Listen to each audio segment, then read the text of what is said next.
Abend, meine Damen und Herren. Sie sind wieder herzlich eingeladen, in den kommenden Stunden unser Gast am Bildschirm zu sein. Sicher wollen Sie gleich von mir wissen, was Sie sehen werden. Und bitte sehr, hier ein Überblick. Was wäre wohl angebrachter zu vorgerückter Stunde, liebe Zuschauer, als Erotisches zur Nacht?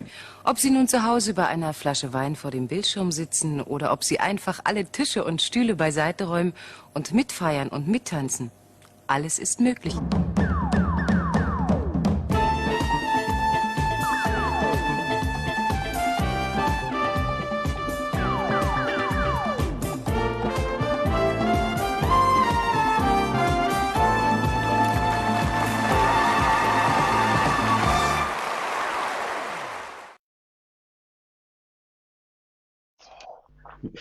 Epa! Guten Abend. Grüß Gott. Herzlich willkommen, diesmal auf Facebook. Grüß Sie. Die Rotzshow von daheim aus. Grüße Gott. Covid-19 ist vorbei und trotzdem sind wir noch immer zu Hause oder wieder zu Hause und heute erstmals auf Fotzbock. Grüß Gott. In Farbe und bunt. In Farbe und bunt. Und sollten Sie, liebe Zuschauer, sich fragen, warum wir alle 4 Sonnenbrillen tragen und das noch dazu in geschlossenen Räumen, Lopazzi gibt die Antwort. Die hat uns der Arzt verschrieben, weil wir alle nachtblind sind. Verdammt! Nacktblind sind wir. Also für alle, die das erste Mal dabei sind, neben unserer regulären Rotzshow aus unserem Studio B gibt es jetzt auch ab und zu in regelmäßigen Abständen die Rotzpippen Rotzshow Home Edition. Sollten Sie sich gar nicht auskennen, Rotzpippen, das sind wir sind eine Band, falls jemand ganz neu dabei ist. Wir machen normalerweise lustige und depperte Musik und seit neuestem auch lustige und depperte Internetshows mit einer Zuschauerrate von 1 bis 34 Zuschauern. Immerhin. Ja, Genau. Wir sind heute erstmals auf Facebook Live. Wir haben uns gedacht, wir probieren das mal aus. Also nicht böse sein, wenn es irgendwie nicht funktioniert oder wir uns deppert anstellen. Das könnte schon passieren. Ansonsten freuen wir uns auf jeden Fall sehr, wenn Leute kommentieren, wenn ihr uns zeigt, ihr seid da und macht was. Wenn es besonders leibend seid, könnt ihr auch mal ausprobieren, den Livestream zu teilen, weil dann schaffen wir es vielleicht, dass ganz Österreich zuschaut. Das war das ja super, nicht wahr? Das macht man sonst am Montagabend, ja? Also. Eben. Ich möchte auch gleich mal vorausschicken, auch heute gibt es wieder, oder für Leute, die zum ersten Mal dabei sind, unser Rotzpippen-Quiz. Das ist das Quiz für alle echten Fans, wo wir euch 100% wahrheitsgetreue Fragen stellen zu unserer Bandhistorie und zu Ereignissen, denen wir beiwohnten. Und wir dann am Schluss der Show dieses Quiz wie immer auflösen und haben auch zu jeder Frage ein Beweisfoto, damit wir euch da nicht irgendeinen Topfen erzählen. Und der Link für dieses Quiz, den seht ihr jetzt dann im Chat. Ich glaube, der wird jetzt gleich hineingeschmissen. Der ist schon da, ja. Ist er schon da. Also ihr könnt dann zwischenzeitlich, wenn es einmal richtig fad wird, dieses Quiz machen, würde uns sehr freuen. Und wie gesagt, am Ende der Show wird das Quiz aufgelöst. Und ja, lieber Zacharias, ich glaube, du könntest dann mal die erste Kategorie ankündigen. Da gibt es ja einen tollen Einspieler.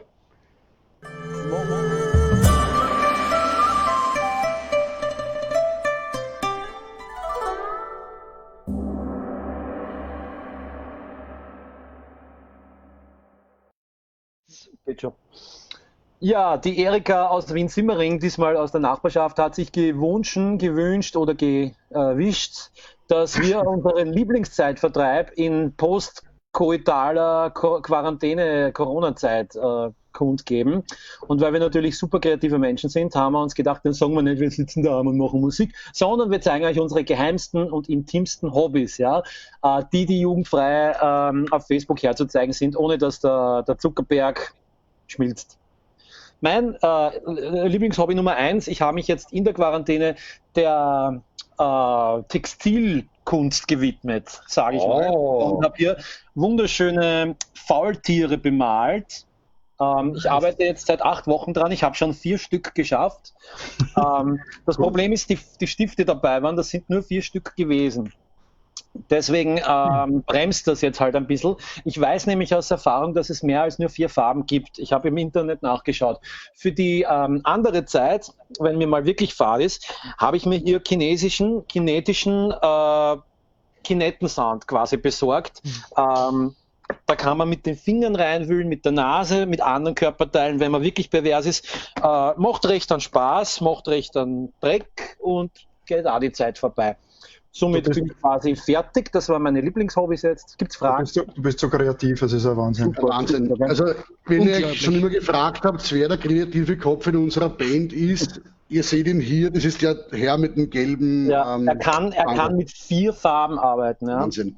Aber hier jetzt auch noch die Bitte ans Publikum, wenn ihr irgendwelche neuen Fähigkeiten, neuen Hobbys, neue Sammelleidenschaften in der Quarantäne, Superkräfte, ja, entdeckt habt, dann schreibt es bitte in den Chat hinein. Und was mir sehr besonders gefällt, weil wir jetzt ja auf Facebook unterwegs sind, da kann man ja so tolle Sachen, so Daumen hoch und Herzerl und böse Smileys. Ja. Ich würde jetzt gerne mal haben, dass alle, die da jetzt zuschauen, diesen ganzen Chat mit diesen depperten Emojis fluten. Also ich drücke jetzt gerne auf das Böse. Okay. So, also wie geht denn das? Ich hätte gerne den Chat geflutet. Da muss man da so machen. Also da muss man, ja, ich mache es ja am Tablet. So, passt. Ja, genau, super schaut das aus. Wahnsinn. Jetzt habe ich es gelöscht. Wahnsinn. So. Okay. Also, das war jetzt eine neue Fertigkeit, ein neues Hobby vom Herrn Umpferl. Ich finde, wunderschöner Zeitvertreib und er ist wirklich hochkreativ, der Mensch. Was aber wir noch so in der Quarantäne erlebt haben, den wir euch jetzt gern zeigen, nämlich bei unserer wunderbar beliebten Kategorie Zimmerkugel-Quarantäne, wo uns heute der Lumpazi wieder mal zeigt, was bei ihm im Leben so abläuft. Also, das war jetzt eine neue Fertigkeit.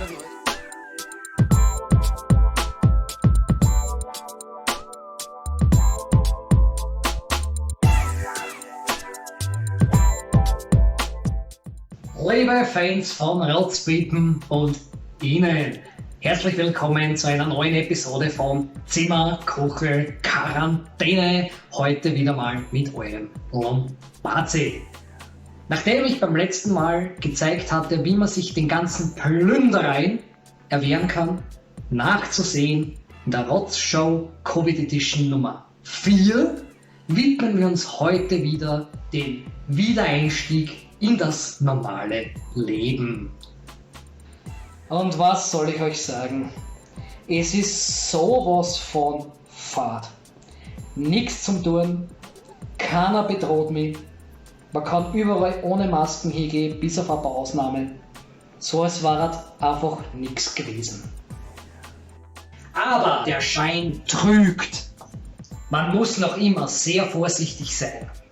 Denn die Gefahr ist omnipräsent. In der letzten Folge hat uns bereits der Fridtjof sehr eindrucksvoll bewiesen, wie man mit Aluminium sich gegen den bösen Strahlungen von diversen Geheimbünden oder den Bill Gates-Sonaten natürlich wehren kann. Ja? Wer jetzt aber nicht unbedingt permanent darauf angewiesen sein will, Staniol zu kaufen, um damit diverseste Gegenstände einzukleiden, für den gibt es auch eine bessere Lösung, nämlich gleich das ganze Eigenheim auszustatten mit einer geeigneten Folie. Hier ein paar Beispiele. Zum Beispiel haben wir hier mein Bürofenster perfekt abgeschirmt. Als weiteres Beispiel hier eines der Fenster hier im im Wohnzimmer, wie im Büro herüben. Perfekte Abschirmung. Es ist also selbsterklärend, dass mir in meinem Eigenheim überhaupt nichts mehr passieren kann. Das stellt uns aber natürlich vor einige Herausforderungen. Unter anderem schaut man, dass man seine Zeit, die man hier in den eigenen 4 Wänden verbringt, maximieren kann. Und die größten Hürden dabei sind natürlich Hunger, Durst, unter anderem Libido, und last but not least, die Fadheit, diese elendige Fadheit. Aber um dieser Fadheit entgegenzuwirken, habe ich eine neue Sportdisziplin entwickelt, das sogenannte Häsl-Bowling. Und nein, das ist nicht Kegelspülen mit dem Häsl, mit der weißen Keramik direkt, sondern was es damit auf sich hat, das schauen wir uns jetzt an. Dafür braucht man mindestens 10 Rollen von leerem Häselpapier, was für niemanden ein Problem darstellen sollte, weil wir ja seit Monaten keine Müllentsorgung mehr machen. Diese Heiselbierkartons werden wir jetzt bowlingtechnisch aufstellen.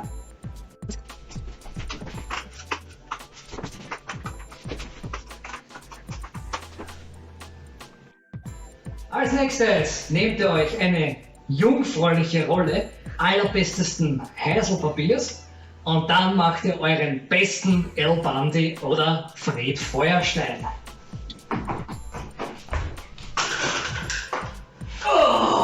Einer ist überblieben. Tja, ein Spaß für die ganze Familie, besonders wenn man alleine wohnt. Und mit diesen wunderbaren Tipps verabschiedet sich der Lombardi für diese Woche von Zimmer, Kuchel und Quarantäne. Und bis dahin, bleibst gesund und leid's nicht bei mir an.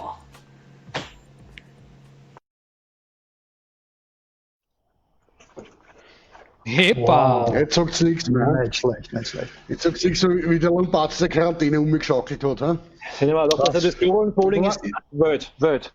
Das schaut nach Spaß aus, ja. Das ist wirklich hervorragend. Mir ist ja nur aufgefallen, dass sobald der Lombardi allein im Bild war, sind die Herzl nur so geflogen in diesem Chat. Das ist unser Womanizer wieder zurückgeschlagen, glaube ich. Das stimmt. Da freut er sich, schau dir nach. Ja, wie gesagt, also falls ihr irgendwelche Tipps habt, wie man sich zu Hause alleine die Zeit vertreiben kann, jugendfrei wohlgemerkt, dann bitte in den Chat damit. Wir würden uns sehr freuen. Genau, wir haben jetzt übrigens den Rotzquiz-Link fixiert. Wir wissen nicht genau, was das bedeutet und was da jetzt passiert, aber wir hoffen, ihr könnt es jetzt besser sehen. Ja. Also und bitte draufklicken und das oder wir posten es immer wieder rein. Dann wird schon irgendwo auflaufen. Was hast du jetzt gesagt? Kreuz einfach im Chat herum, finde ich allein. Das Kreuz. Kreuz aneinander. Apropos umeinander kreuen. Lieber Friedhof, was hast du denn für ein Hobby entdeckt in der Quarantäne? Wie vertreibe ich mir die Zeit? Und zwar habe ich was unglaublich Gutes entdeckt. Und zwar etwas, was ich schon immer sehr gerne und viel gemacht habe, nämlich nichts. Das ist wirklich super. Das kann ich nur jedem empfehlen, mal auszuprobieren. Und das Lustige ist ja, dass das wird einfach nicht wertgeschätzt von den Leuten. Die checken das ja gar nicht. Letztens hat mich ein Haverer angerufen und mich gefragt, was ich am Wochenende mache. Und ich habe gesagt, ich mache nichts. Und dann hat er gesagt, na super, da können wir uns auf ein Bier treffen. Dann habe ich gesagt, na, ich habe schon was vor. Das ist nicht so cool. Ich mache nichts. Ich mache schon was, nix. Ich habe überhaupt keine Zeit. Ja. Die Leute respektieren nichts nicht. Das ist echt schlimm. Das ist echt. Ja. Und neben am Nichtstun, was ich auch noch mache, ich habe mir jetzt, abgesehen von meiner Pornhub Premium-Mitgliedschaft, die ich mir gegönnt habe, habe ich jetzt noch weiter aufmagaziniert. Ich zeige euch das mal. So. Oho! Da kann man dann auch sein Handy reinstecken. Und noch andere reinstecken gesagt. Und dann kann man alle Museen dieser Welt sich virtuell anschauen. Und kann man sich anschauen. Und weiterbilden. Ja, weiterbilden. Angeblich harmoniert es auch ganz gut mit Pornhub. Das habe ich natürlich noch nicht ausprobiert. Hast du von einem Freund erfahren, ja. Habe ich von einem Freund erfahren, ganz genau. Ja. Aber die virtuelle Realität, die birgt ja auch viele Gefahren. Und es gibt Leute, die auch süchtig werden danach. Aber zum Glück gibt es da ja den Dr. Umpfall, der für alles eine Antwort hat und jederzeit mit Rat und Tat zur Seite steht. Ja. Und ich glaube, auch diesmal ist es wieder soweit, dass wir den Dr. Umpfall bitten werden für eine, sagt man Audienz? Nein, was sagt man da? Für eine...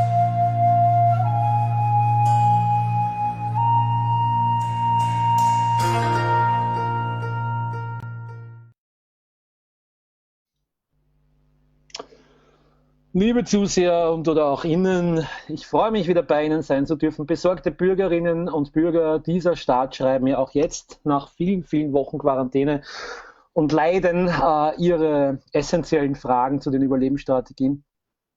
Inzwischen ist ein neues Symptom nämlich auch aufgetaucht. Wir haben es vielleicht im Fernsehen schon mitgekriegt. Vor allem Politiker sind betroffen.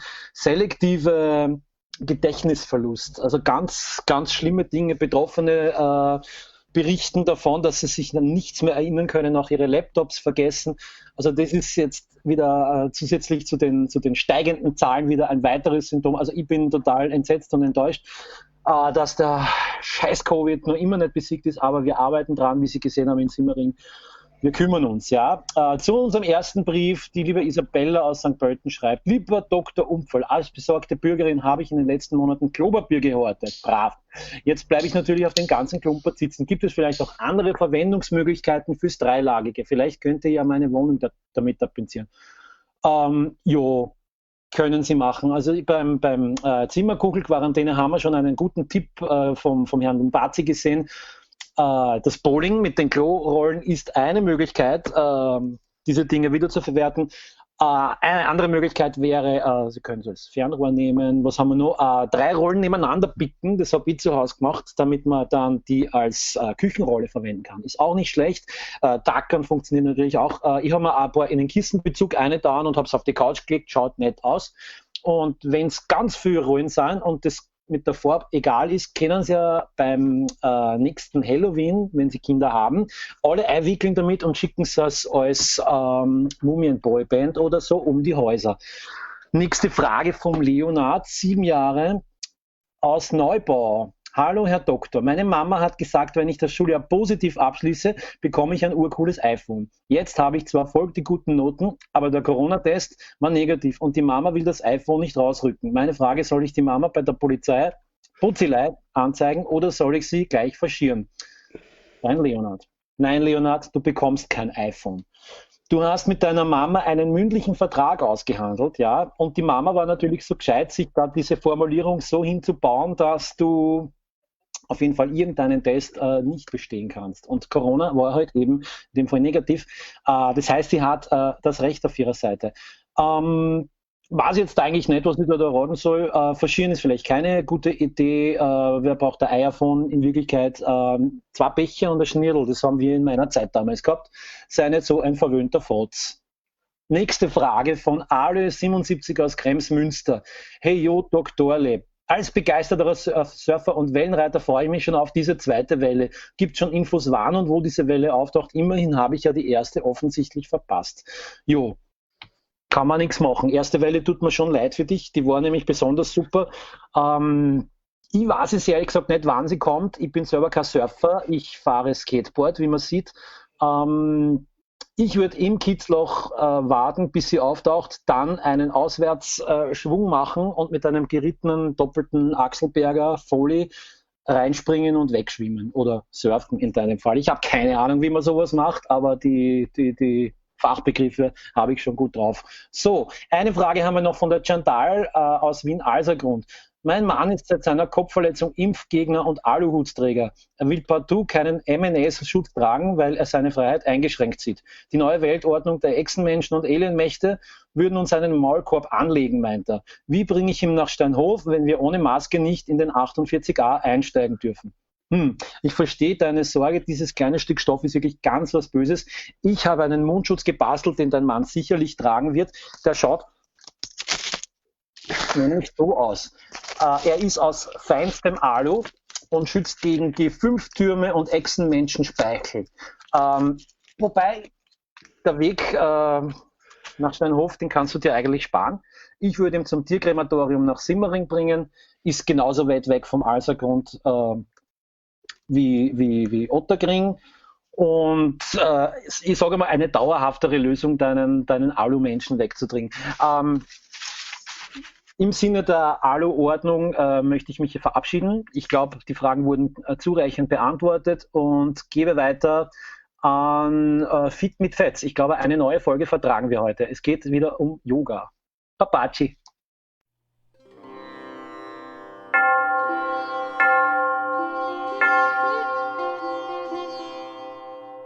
Herzlich willkommen bei Fit mit Fetz. Wir sind noch immer in den Yoga-Wochen drin. Namaste und Namenstag. Letzte Woche haben wir euch den Hund gezeigt. Heute zeigen wir euch eine neue Position. Wie immer würde ich es euch gerne vormachen, aber es ist mir leider etwas passiert. Beim Fallschirmspringen am Neusiedlersee habe ich meinen Fallschirm vergessen und habe mir bei der Landung das Handgelenk verstaucht. Aber das macht gar nichts, denn mein Atlatus Zacharias Umfall wird mit mir die Übungen machen. Servus Zacharias. Na, passt nicht. Na, Namenstag. Ja, und wir zeigen euch heute den Krieger. So, der Zacharias ist jetzt schon einmal in der Ausgangsposition im Krieger. Beim Krieger ist es ganz wichtig, ein fester Stand am Boden und die Hände müssen einmal Richtung Moskau zeigen, die andere schaut Richtung Atman-Buchheim. Somit kann das Ganze fließen von Ost nach Nord. Ganz wichtig. Ja, Zacharias, das machst du schön. Du schaust aus, als hättest du gleich ein Kind kriegen, du Krieger. So, wir kommen jetzt aus der Position Krieger in den siegreichen Krieger. Zacharias, bitte den siegreichen Krieger, auch genannt der Halkamenia-Krieger. Er macht das ganz super, ausbalanciert, einwandfrei, eine Eleganz wie ein Kuchelkastel. Und jetzt noch zum Abschluss der triumphale Krieger. Bitteschön. Ja, wunderbar. Namenstag. Und nach so vielen anstrengenden Übungen müssen wir uns ja bloß entspannen, etwas für die Atmung tun. Wir machen ein sogenanntes Bananarama. Das heißt, er macht jetzt die Position der müde Krieger. Bitte, Zacharias, zeig uns den müden Krieger. Ja. Und gleich nochmal den müden Krieger. Ja. Sehr gut. Und was ein echter Yogi ist, der kann natürlich seine Lungenflügel einzeln steuern. Das heißt, wir machen jetzt ein Bananarama mit der anderen Lunge. Bitte schön, Zacharias. Ja, genau. Man merkt ja sofort, auf dieser Lungenseite eher Marlboro, auf dieser eher Chesterfield. Der tut sich da weit leichter. Also bitte nochmal. Ja. Der müde Krieger funktioniert super. Nach all diesen anspruchsvollen Figuren aus der Gruppe der Krieger kommt jetzt die wohl alleranspruchsvollste, nämlich der tapfere Krieger. Zacharias, bitte den tapferen Krieger. Ja, sehr schön. Ja, der Zacharias macht den tapferen Krieger, auch bekannt als österreichisches Bundesheer. Man sieht, das Mantra fließt da über den Rücken, über den Hintern ins Knie und über den Übung wieder retour ins Knack und in das nicht vorhandene Rückgrat. Das passt sehr gut, ja. Und während der Zacharias im tapferen Krieger verweilt, verabschiede ich mich bis zum nächsten Mal. Namaste, Krautfleckerl, Schleichzeichen.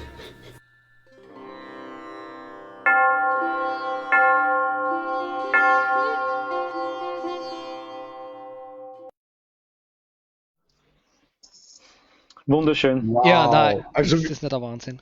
In der Fötushaltung Also beenden wir jetzt- das Fit mit Fetz. Also absolute Entspannung momentan bei Fit mit Fetz mit unserem Yoga-Kurs namens Tag. Na, was denn? Ja, und ich glaube, ja, das war ein Freudscher. Das ist der mit Und den ist noch Ohren, gerade, oder? ja, der macht einmal einen Krieger, ja. Mir ist ja gerade aufgefallen, wie ich mir das angeschaut habe, also diese Farbkombination, das Gelb, das Herrn Unfall und das Schwarz von mir, wenn wir zwei uns quasi verpackelt haben, waren wir eigentlich eine dicke, fette Hummel mit zwei. Ja, ja. So in Gelb-Schwarz. Werden wir dann nächstes Mal probieren. Ja, Ja, noch was natürlich- anderes, die ja, bitte. Kriegerposition wurde, glaube ich, falsch benannt, oder? Das war doch die Krügelposition eigentlich, gell? ja, Geht uns eigentlich, ja. Das ist mein der Krieger, Enkel und ja. das mein Ausguss oder so, ne? Muss man so diesen Ja, nehmen. sorry, ja.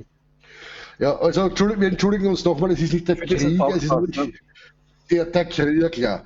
Man lernt Im ja Chat aus. haben einige geschrieben, was sie so in der Quarantäne gemacht haben, und wenn ich mir das so anschaue, sie haben alle gefaulenzt, wobei ich natürlich sagen möchte, dieses Faulenzen, das hier so beschrieben wird in der Quarantäne, hat nichts zu tun mit dem Nix-Tun oder Nix-Machen, was der Friedhof beschrieben hat, weil ein richtiges Nix-Tun lernt man natürlich nur, wenn man in der Band Rotzpippen spielt und da speziell am Schlagwerk. Also Faulenzen Ganz genau. und Nichtstun sind zwei verschiedene Paar Schuhe. Das ist wie Tag und Nacht, wie Most und Wein und wie, weiß ich nicht, ja. Mir war jetzt Aber das Preis eingefallen. Das Nichtstun ist eine der wenigen Dinge, die wir wirklich intensiv als Band auch proben. Das muss man auch dazu sagen. Absolut, ja, absolut. Und wir Das haben wir auch, wirklich gut. eigentlich werden wir dafür wunderbar bezahlt, ne? Fürs Nichtstun. Ja. So, ja. Mein Problem Danke, ist, liebe Akai. ich habe leider Money for eine, nothing. eine intellektuelle Barriere, was das Nichtstun und auch Faulenzen anbelangt. Also musste ich mir andere Zeitvertreibe suchen. Ja, und ich habe mir dann gedacht, nachdem quasi der Rockfahrt ist und Bauernschnapsen sowieso jedes Kind kann, habe ich mir gecheckt, das Minderheitenquartett, ja, was politisch sehr korrekte Karten hat. Eigentlich kann man Also dicke spielen. behinderte Na, man kann spielen wie ein super Trumpf und ich würde dir gerne ein paar Karten vorstellen, weil da sind dann wirklich ein paar Schmankerl dabei mit ein paar Eigenschaften dazu, wenn ich es rauskriege, auch noch, den Scheißdreck, den elendigen. So, ich meine, ich liebe dieses Spiel, ja, warte, da gibt es ein paar Ich Aktionskarten. liebe dieses Spiel.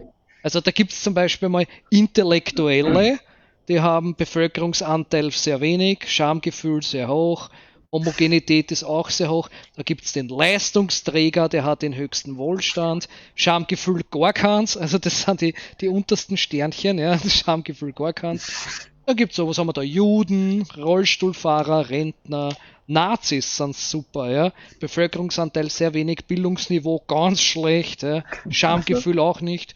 Gesellschaftliche Akzeptanz auch komplett im Arsch. Ja. Sind die irgendwas gut? Das ist ja eine volle Scheißkarte. Lumpi, zeig doch mal die Nazi-Karte her. Ich finde das Bild nämlich auch super, was die haben. Also weil sie im Arsch sind, deswegen nennt man sie auch Braune, oder wie? Ja, so ähnlich. Wir haben Lesben, wir haben Studenten, transsexuelle Punks. Punks sind super und es steht ja unten immer, was sie für Forderungen haben. Ja. Die Studenten zum Beispiel, wir fordern Bildungschancen für alle, weg mit den Studiengebühren. Und die Punks sind die Besten. Wir fordern scheiß Deutschland. Das ist super. Okay. Gibt's Musiker auch? Nein, aber es gibt Adipöse, die finde ich auch extrem gut getroffen. Ja, also Adipös. Warst du schon mal kurz Rotspippen, ja? Ja, und da gibt es auch Neger, Schwule, Kinder, Muslime, Hindus, Scientologen. Kinder? Ja. Das ist eine Minderheit. Ja? Sind Kinder eine Minderheit? Oh, Hartz-IV-Empfänger sind super, ja, das ist leiwand. Wachkoma-Patienten. Das trifft uns vier. Der Wachkoma-Patient ist super. Wir möchten, Doppelpunkt, einmal richtig durchschlafen. Das ist unglaublich. Und die Pädophilen natürlich mit einem wunderschönen Bild für Pädophile. Ja, das finde ich auch sehr politisch nicht korrekt. Ja. Also ich kann das wirklich nur empfehlen. Irgendwann lernt man es auswendig und am besten du spielst das als super Trumpf, ja, und falls das, was den Nazi hast, mit dem gewinnst genau nix. Wie es auch so sein soll. Der Herr Hotz hat da schon etwas Wichtiges angesprochen. Die Musiker sind nicht dabei als Minderheit? Nein, aber ich schätze mal, dadurch, dass es die Musiker in jeder Gesellschaftsschicht gibt, vom Leistungsträger wie der Andy Gabalet über Intellektuelle wie die Vanessa May und Juden wie mir. Und natürlich unsere Lieblingsband, die Analphabeten gibt es auch als Minderheit, ist klar. Ja. Die sind sogar selbst ihre eigene Minderheit. Wahnsinn. Ja. Siehst du? Ich meine, vielleicht sind die Musiker auch unter den Wachkoma-Patienten vertreten, das kann natürlich auch sein. Im Hauptfall auf jeden Fall. Weil wir schlafen ja nichts, ja, prinzipiell. Oder wir kehren prinzipiell auch allgemein zu den Hartz-IV-Empfängern, ja, das kann schon sein, ja, dass da die Musiker inkludiert sind. So. Jedenfalls dieses Spiel. Gegen wen spielen wir da? Ja, und wenn ich dann irgendwie keinen Bock mehr habe auf diese analoge Unterhaltung, schmeiße ich mich natürlich immer in die digitale Welt, weil ich bin ja der Nonplusultra-Zock-Profi und eure Nummer 1 Quelle für sämtliche Nerd- und Gaming-News in Simmering City. Und das ist die Einleitung für unsere neue Kategorie namens Lumpazi Plays. Das heißt nicht, dass ich was blaus, sondern dass ich was spüle. Viel Spaß damit, gell?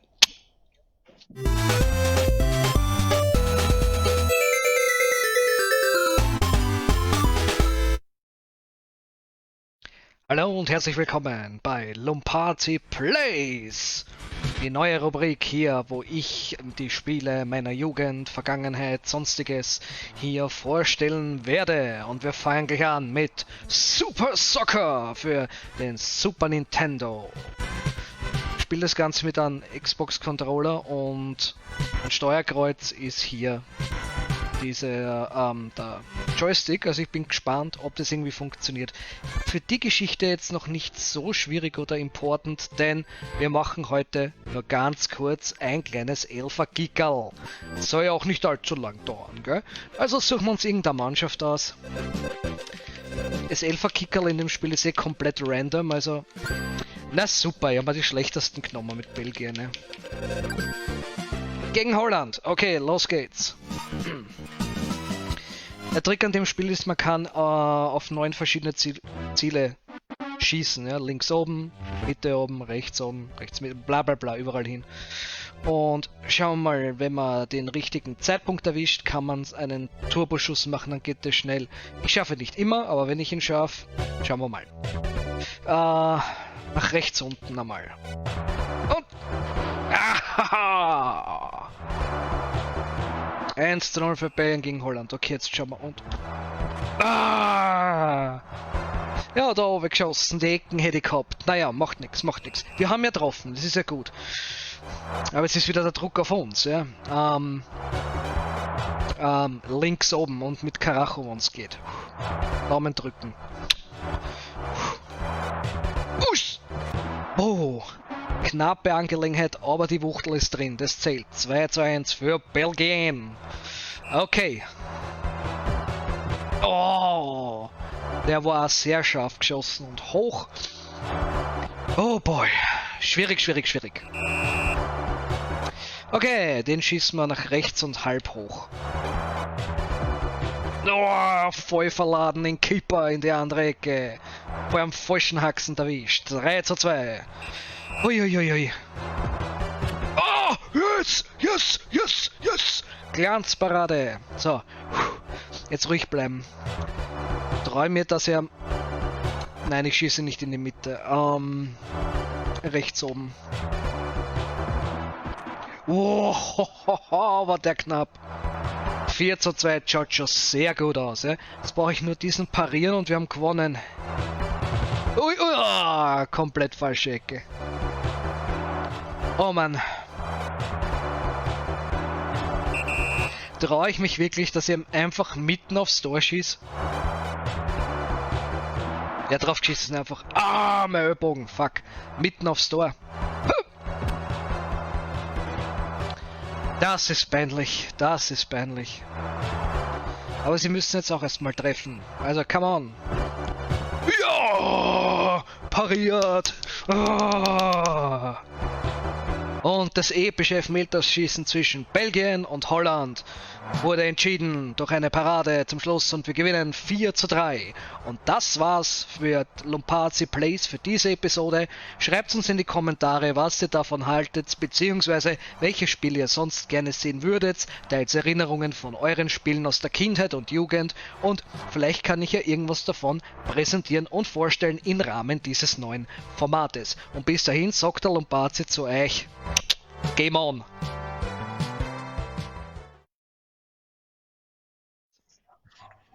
Natascha.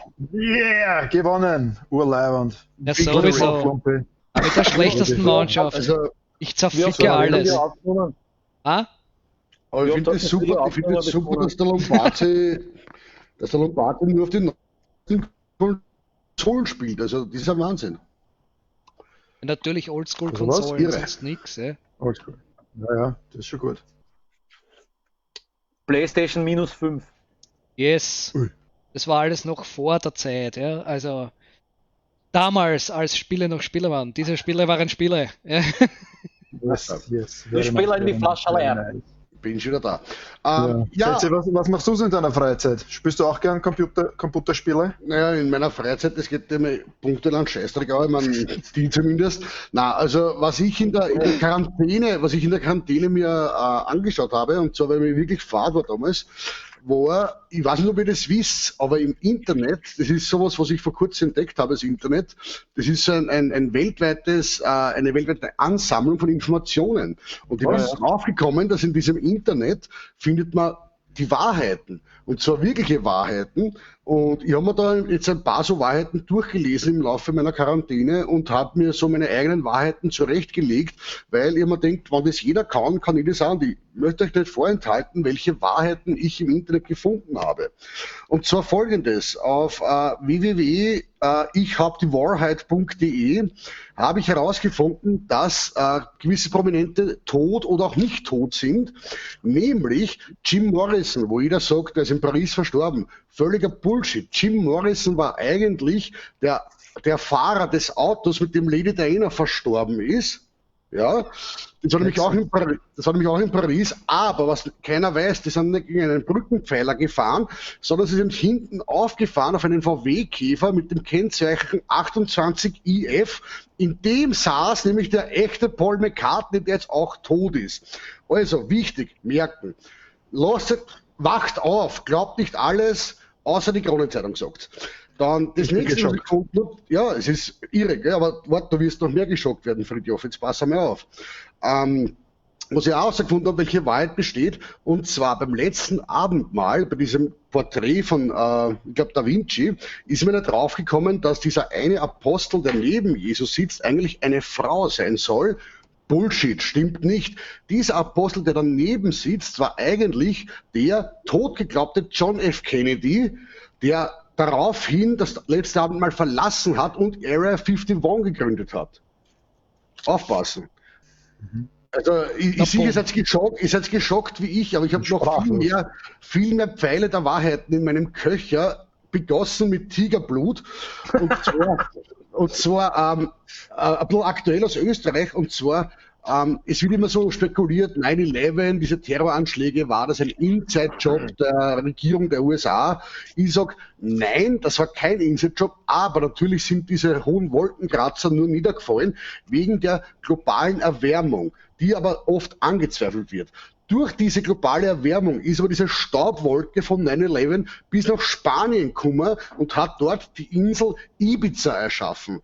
Und auf genau dieser Insel ist ja, wie wir wissen, vor knapp einem Jahr oder länger schon etwas sehr Lustiges passiert. Mehr dazu in der nächsten Folge. Und eine Wahrheit habe ich noch für euch, nämlich die ultimative Wahrheit, tagesaktuell, und zwar Covid-19. Wir alle wissen, Covid-19 ist eine reine Erfindung, das Virus gibt es nicht, aber es gibt's doch, nämlich die Weltgesundheitsorganisation unter der Aufsicht von Bill Gates und seiner alten Belinda haben dieses Virus gezüchtet, und jetzt kommt's, aus den Eiern von Reptiloiden, die sie dann umgewandelt haben in Fledermäuse und dann bei einem Würstelstandl in China verkauft haben.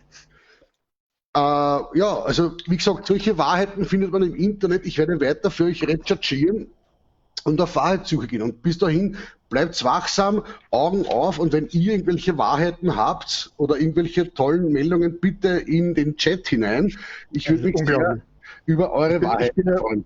Ich bin ja wirklich nur froh, dass es jetzt schon gegen Ende der Sendung kommt, weil hätten wir das am Anfang gemacht, ich glaube nämlich, der Mark Zuckerberg schaut ja jedes Mal zu, wenn wir da live gehen. Ich glaube auch, ja. Der hätte uns wahrscheinlich sofort den Stream abgedreht.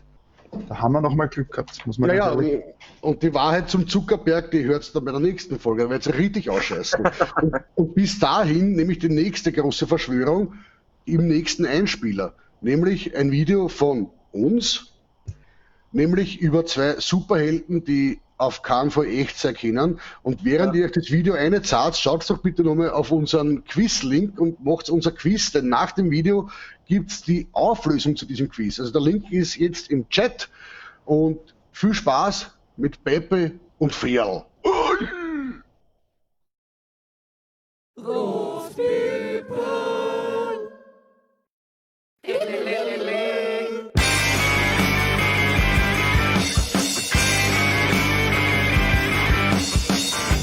Die Würde ist schlecht, das wissen wir wohl.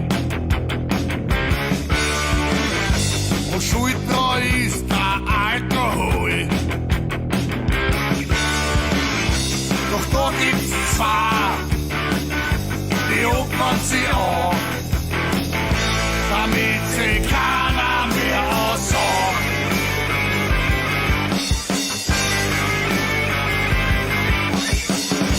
Der ganze Stoff, der wird vernichtet, damit er keinen Schaden mehr anrichtet.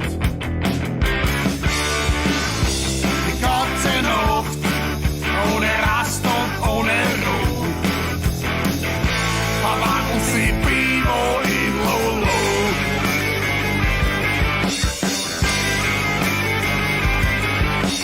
Pepe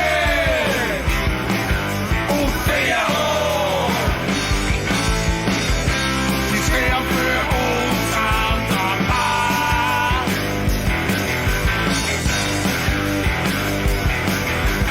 Pepe und Theo, sie saufen nicht nur für zwei.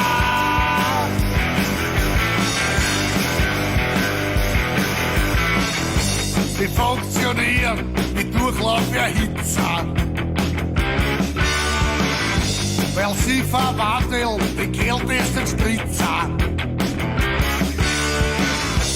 Nur durch ihre Superheldenkraft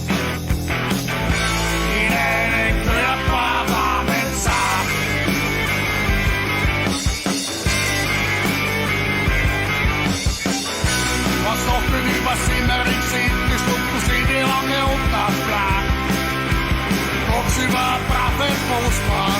Doch in der Nacht ist jetzt ein Tschecher Ratenbach und dieser Pepe und Vero. Sie stehen für uns an der Bar. Pepe und Vero. Sie saufen nicht nur für zwei.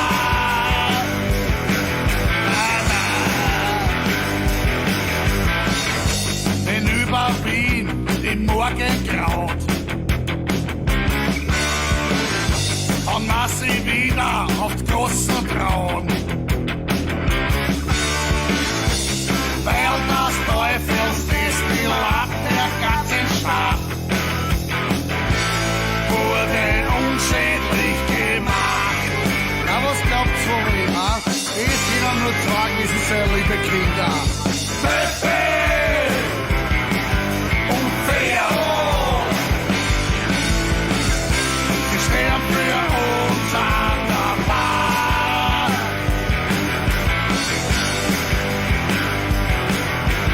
Pepe und Vero, sie saufen nicht nur für zwei. Na, na, auf zum Rauschmobil, mit viel zu viel Promille.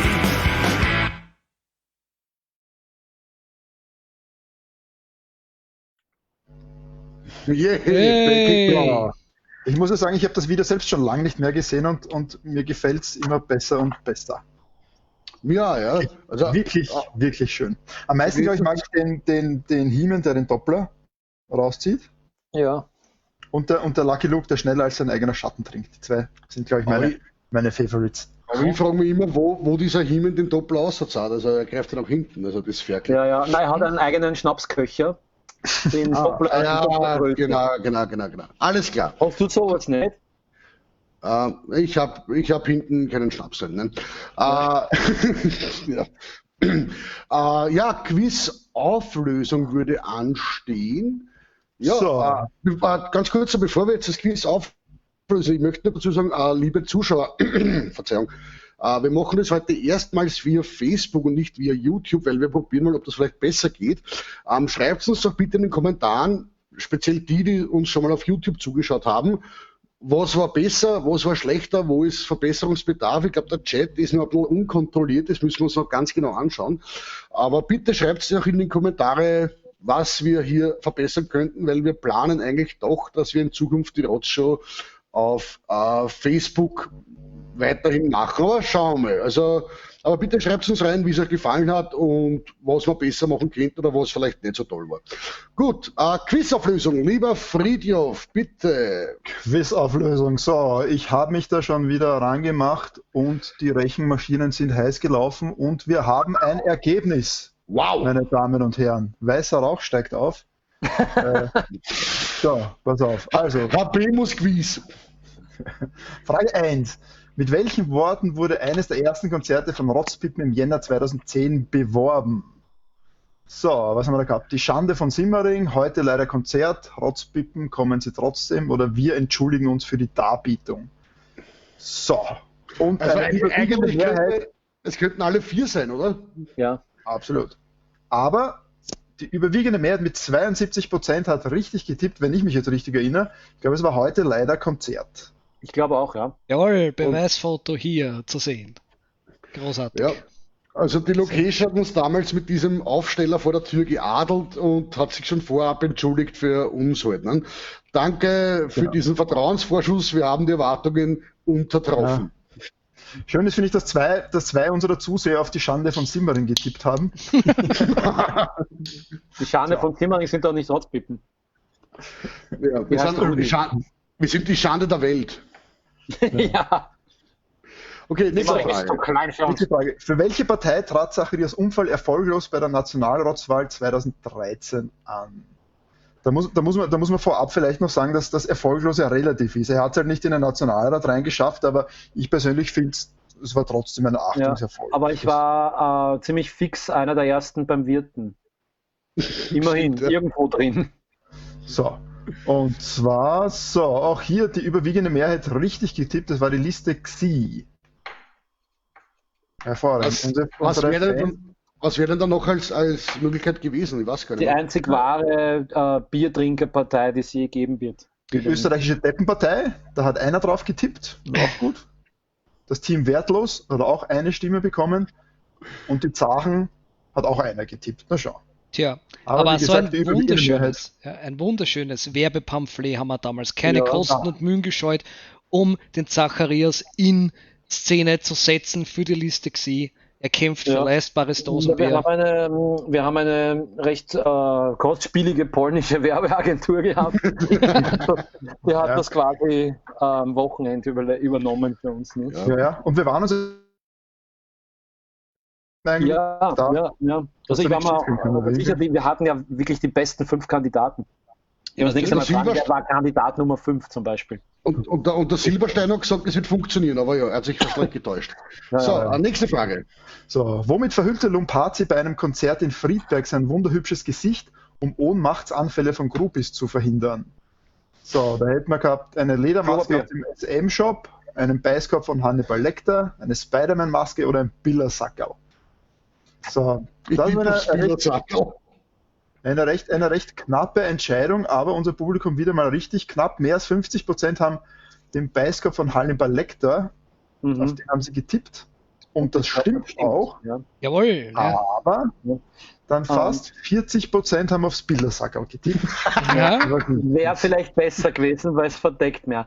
Ich muss dazu aber auch sagen, da warst du ja deiner Zeit eigentlich auch schon sehr weit voraus, oder? Also das stimmt, Mund-Nasenschutz zu der Zeit schon zu tragen. Natürlich, ja. Immer Trendsetter gewesen, leider viel zu viele Jahre zu früh, aber die Welt war noch nicht reif für einen gescheiten NMS. Also, aber Lumpe, bitte berichtige mich, wenn ich falsch liege, aber hast du nicht damals auch in diese Masken eingespielt? Na, es hat, glaube ich, vorher wer eingespielt und ich habe es aufgesetzt und hätte mich dann fast auch gespielt, weil es so beckelt hat. Ja. Alles klar. Gut, nächste Frage. So, welche politische Parole enthüllte das Publikum auf einem Plakat bei einem Rotzpippen-Konzert? So, da haben wir gehabt als Möglichkeiten Budern, Fetz vor Bezirksvorsteher, Mach es wie das Nashorn oder Freundschaft. Ui, so, das ist schwer. Und zwar, da war das Publikum sehr unentschieden und zwar haben sie sich auf 3 Antworten ziemlich gleichmäßig verteilt und zwar hat 1/3 geglaubt, mach es wie das Nashorn, 1/3 hat auf Budern getippt und 1/3 war für Fetz vor Bezirksvorsteher. Was war richtig? Es war doch eindeutig. Eindeutig war es doch. Mach es wie das Nashorn. Tatsächlich, okay. Genau, ja. Beweisfoto ist, glaube ich, eigentlich hätten wir mit dem Slogan den Zacharias in die Wahl schicken. Ja, da hätten wir eigentlich gewonnen, stimmt. Ja.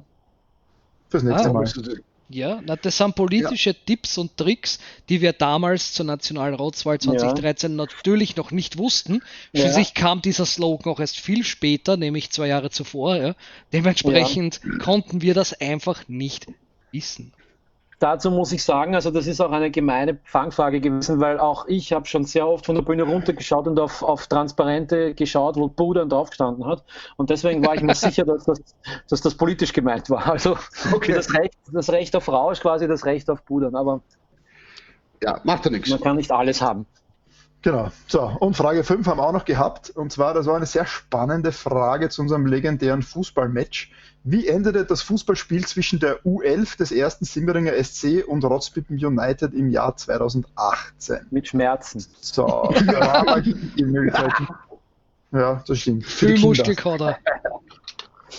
So, also entweder 7:5, Abbruch beim Stand 19:1, 11:10 oder 34:5,5.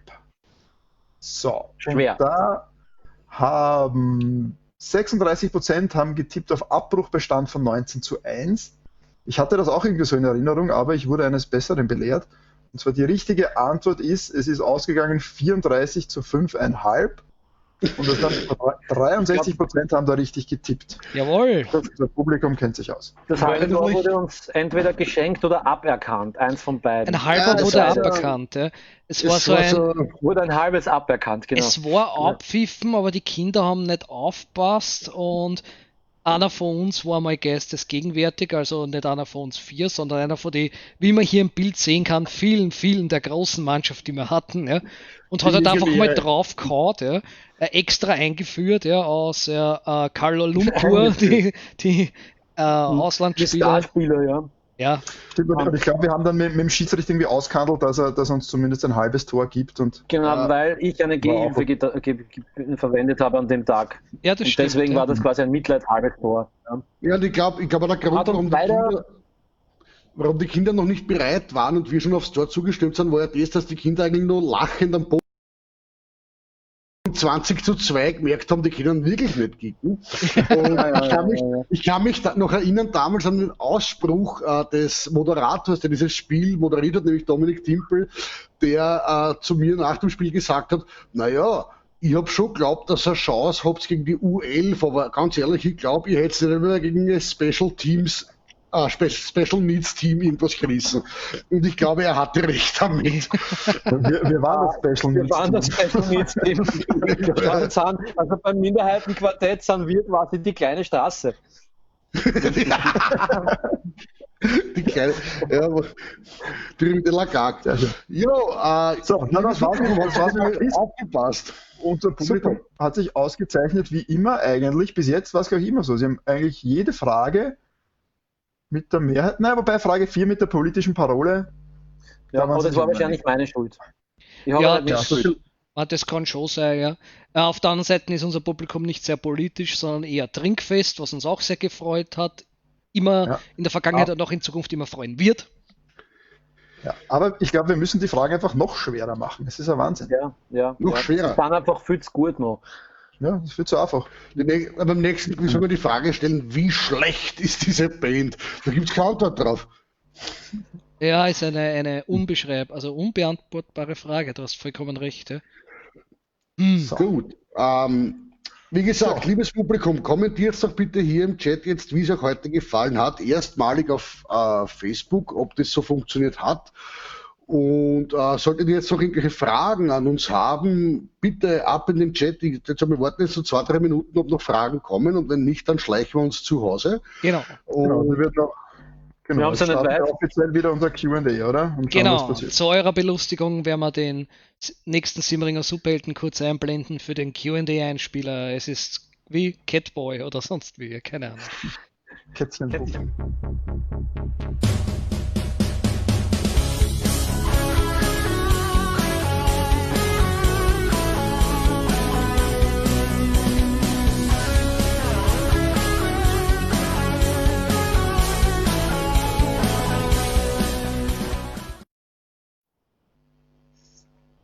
Ha! Der versetzt wirklich ganz Simmering in Angst und Schrecken. Ich möchte Q&A, ich möchte nur gleich auf den Chat eingehen. Es ist zwar keine Frage, aber trotzdem ein Kommentar von Claudio Unger. Er hat geschrieben, ich werde einen Gitarrengurt mit Doppelhalter bauen. Wozu? Wunderbar. Warum? Dieser Doppler! Jetzt verstehe ich. Ein Dopplerhalter.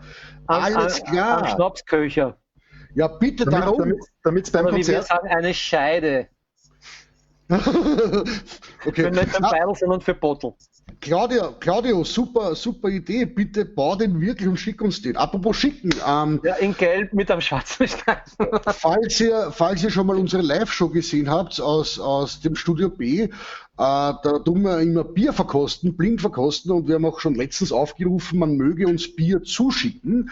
Das haben schon einige getan. Also wir haben jetzt schon echt Bierspenden gehortet und werden die bei den nächsten Live-Shows dann verkosten. Sollte noch jemand uns Bier zukommen lassen möchten, Sie können es nicht von der Steuer abschreiben. Es ist eine Maßnahme quasi. Also falls jemand das Bedürfnis verspürt, uns Bier zu schicken, das wir blind verkosten, dann schreibt uns bitte bei Facebook eine Nachricht und wir geben euch dann die Adresse, wo ihr das Ganze hinschicken könnt. Wir freuen uns darauf. Genau. Was haben wir da noch? Der Fuchs, ich meine, es ist ihm egal, ob Facebook oder YouTube, es macht für ihn keinen Unterschied, das finden wir gut. Also er meint, es ist gleich Arsch. Super! Er schaut sich so so oder so nicht an. Danke, Fuchsi, für diesen. Ich glaube, der Fuchsi ist auch einer von denen, die uns, glaube ich, Bier geschickt haben. Fuchsi, weißt du das? Bitte berichtige mich. Aber wir werden es dann, wenn wir es verkosten, sagen, von wem die Bierspende gekommen ist. Die Connis schreibt, es war super, ihr Facebook hat sich zweimal aufgehängt. Ja, Facebook neigt zum Suizid und hängt sich oft mal auf. Jetzt hat er... So, also das Stream wird gleich vorbei sein. Trotz Pippen. Stimmt, gibt's ja, die haben doch diese E-Mail-Adresse, oder? Ich glaube, ich habe sie mal eingerichtet, aber wir schauen ja nicht nach, was dort geschickt wird. Deswegen also an. Also, im Grunde kannst du sagen, sag's in einer Plastiksackel, ich buche mir es dann daheim an. Gerade die Bestätigung von Fuchsi, dass er uns was geschickt hat, weil er ist einer von den S-Jellys, also einer von denen, die unter S-Jelly auf YouTube uns immer beehren. Yes. Hier als alter Ego Fuchsi unterwegs. Namen ever. Sehr schön. Wieso bezeichnest du die Leute als alte Ego? Gut, dann... Gibt's noch Fragen? Wolltest du noch was wissen von uns? Ihr habt die einmalige, quasi 14-tägige Gelegenheit, uns den Schatz zu fragen. Ja, wo bekommt man diesen wunderschönen Hut und diesen wunderschönen Mundschutz zu kaufen? Patent angemeldet, demnächst im Merchandise. Ja stimmt, das könnte nämlich passieren, dass wir uns selber Fragen stellen, wenn uns keiner Fragen stellt. Ja, wie geht's da heute? Die Feli, die sind viel zu kurz wie immer. Ich meine, ja, viel zu kurz. Gibt wieder mal Studiogäste. Ja, wenn ich einen Euro für diesen Satz bekomme, wenn ich ihn höre. Ja, na, Studiogäste, ja, weiß ich nicht. Ja, grundsätzlich wäre das schon wieder mal live und Studiogäste. Sollten wir schon wieder machen. Das war das eine Mal, war das schon ziemlich gut, finde ich, mit dem Imus Loss Mister. Kanister. Ja. Vor allem könnten wir auch wieder ein bisschen die Rotz-Olympiade spielen. Oh, das war auch schön. Das war auch schön. Ja, das habe ich verdrängt. Also ich würde sagen, planen wir fix ein. Schauen wir mal, vielleicht finden wir irgendeinen Mitmusikanten, der sich da zu uns mal traut. Dann könnte man das gerne mal wieder machen. Okay, dann sagen wir immer soweit sind, dann wir sagen danke fürs Zuschauen, liebes Publikum. Es war wie immer ein Volksfest, ein seelisches, und in 2 Wochen gibt es wieder eine Rotshow aus unserem Studio B mit Live-Musik und allem drum und dran. Bis dahin, glaube ich, können wir sagen... Ob wir es auf Facebook oder auf YouTube machen, das werden wir wahrscheinlich noch entscheiden. Schauen wir mal. Aber das werden wir euch sicher noch mitteilen lassen werden. Ich glaube, da müssen wir noch... Der Fuchsi fragt noch, ob man von dieser Show eine Aufzeichnung anschauen kann. Ja, diese Show wird dann auch in ihrer Gesamtheit wieder auf YouTube zum Nachschauen sein, auf der Rozithek. Wir haben das schon mal probiert, das sollte halt eigentlich problemlos funktionieren. Das Einzige, was sein kann, ist, dass die Auflösung dann ein bisschen Arsch ist. Aber obwohl ich muss jetzt aber auch dazu sagen, dass der Friedhof hat gerade einen typischen Rotzpippen-Satz gesagt. Wir haben das schon probiert, es wird wahrscheinlich gut funktionieren. Das sagen wir immer und das ist auch, glaube ich, ein perfekter Abschlusssatz für heute. Wir haben es probiert, wir glauben, es hat funktioniert. Schönen Abend noch an euch alle. Entschuldige, ich unterbreche dich schon wieder. Ja. Ganz wichtig ist noch wir haben ja die Facebook, Rotshow Facebook-Gruppe. Da kann natürlich jeder rein, der mag. Wir werden dort dann auch den YouTube-Link hinposten. Genau. Und ja, nachdem wir jetzt mit der Rotshow auch aktiv auf Facebook sein werden, wird diese Gruppe noch besser und noch spannender werden, als was sie eh schon ist, was ja kaum noch auszuhalten ist. Aber schaut da dann auch vorbei. Den Link tun wir dann auch noch irgendwo hin. Aber es ist nicht schwer zu finden, glaube ich. Ich glaube ja. Und ich glaube, das Schlusswort hat der werte Herr Lombardi. Gute Nacht.